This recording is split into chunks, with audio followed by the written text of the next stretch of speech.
Olá, gente querida! Hoje é segunda-feira da 7ª semana da Páscoa. Ontem celebramos a solenidade da Ascensão do Senhor e no próximo domingo é o domingo de Pentecostes.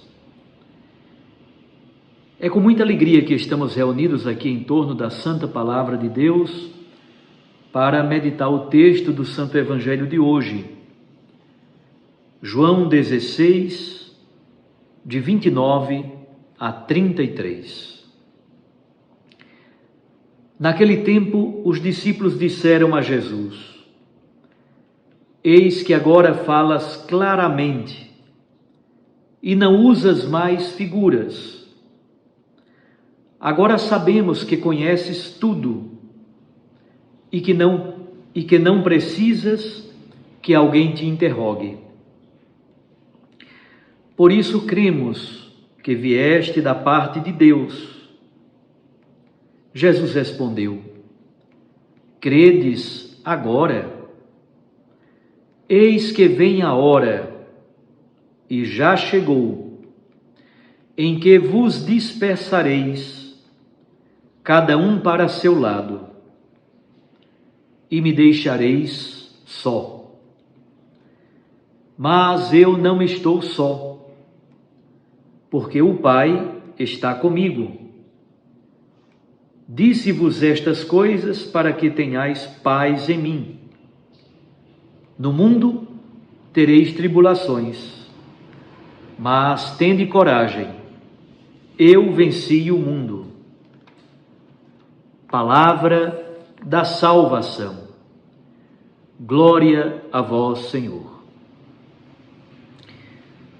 Minhas irmãs e meus irmãos, nós estamos começando a última semana do ciclo da Páscoa. No próximo domingo é a solenidade de Pentecostes e, desta forma, o ciclo da Páscoa, que começou na quarta-feira de cinzas, termina com o domingo de Pentecostes. O ponto alto, obviamente, é o Tríduo Pascal, os 3 grandes dias da Semana Santa. Durante esta semana, nós vamos, sobretudo, rezar com Jesus. No texto de hoje, Jesus conclui o discurso de despedida.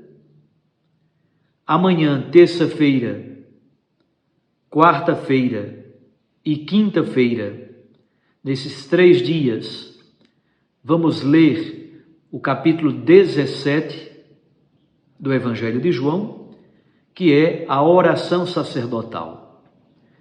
Ao final do discurso de despedida, Jesus eleva ao Pai, pelos seus, uma oração, conhecida como oração sacerdotal.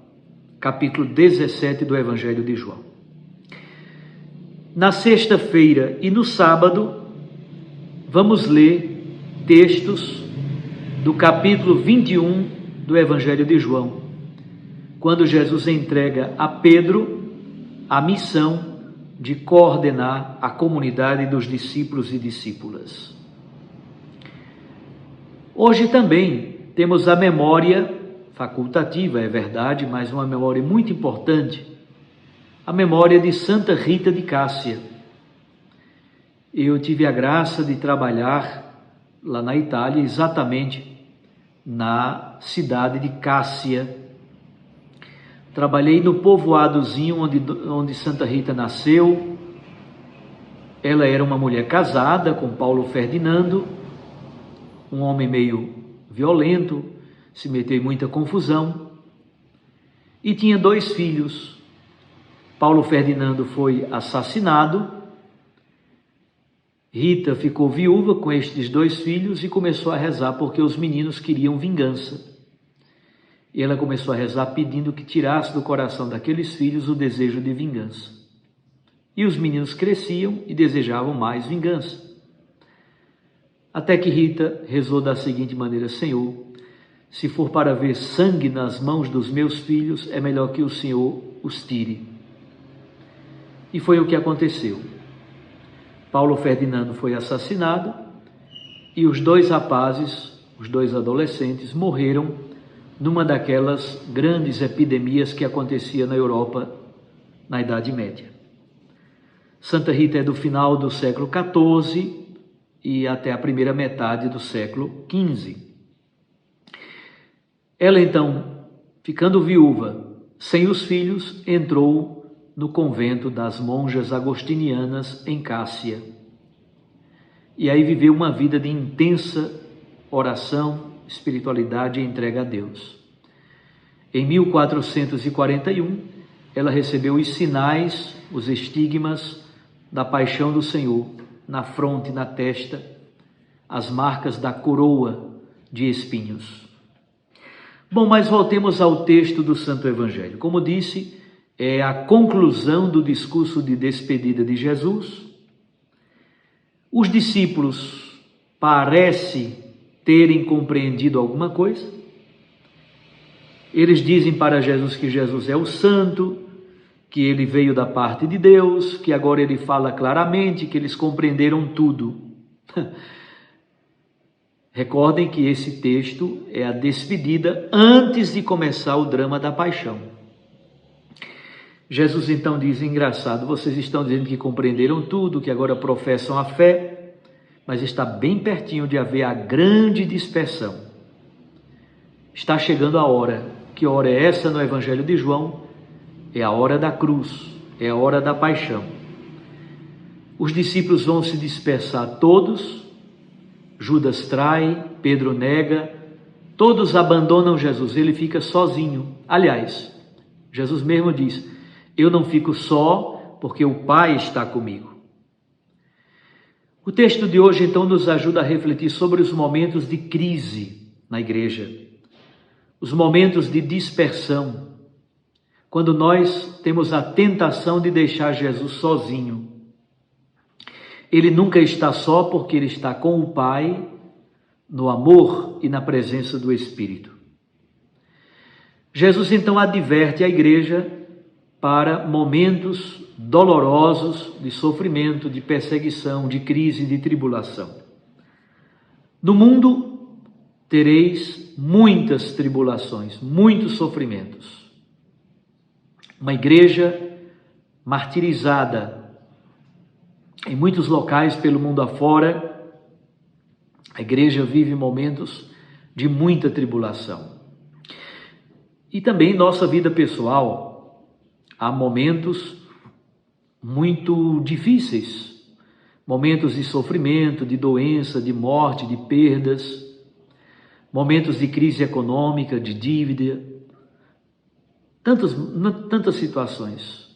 Quando o casamento fracassa, o namoro acaba, problema nos estudos, no trabalho, desemprego, relacionamentos que não dão certo, amizades que se rompem, tantas crises, crises de fé.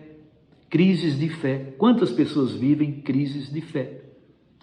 Por isso Jesus diz, no mundo tereis muitas tribulações, mas coragem, eu venci o mundo. Já sabemos que no Evangelho de João, a palavra mundo, na maioria das vezes, tem uma valência negativa. O mundo é aquela realidade do anti-reino, é a realidade das forças que se opõem ao reino de Deus. Então, no mundo, de fato, a igreja, os cristãos, têm muitos sofrimentos e tribulações. Muitos estão sendo perseguidos, mortos, torturados, vítimas de calúnias, de perseguições, de todos os modos. Mas Jesus não nos deixa sós. Ele não nos deixa abandonados. Ele está sempre conosco, está sempre com a igreja, por meio do seu Espírito. Ontem celebramos a ascensão do Senhor e vimos como Jesus, subindo para o Pai, para a direita de Deus, ele deixa conosco o poder do seu Espírito para sermos testemunhas pelos 4 cantos da terra, sairmos em missão, testemunhando que Jesus está vivo e ressuscitado. Minhas irmãs, meus irmãos, Que palavra tão bela essa de Jesus. No mundo tereis tribulações, mas tende coragem, eu venci o mundo. Mesmo quando nós, tudo indica, parece que compreendemos alguma coisa, de fato, no momento da hora, no momento mais difícil, no momento da cruz, quantas vezes traímos, negamos, fugimos, nos dispersamos, desaparecemos.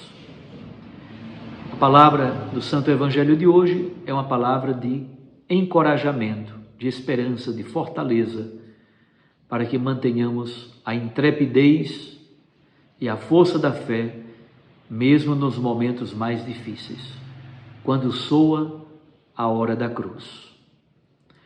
Um abraço a você, fique com Deus e com sua Mãe Maria Santíssima.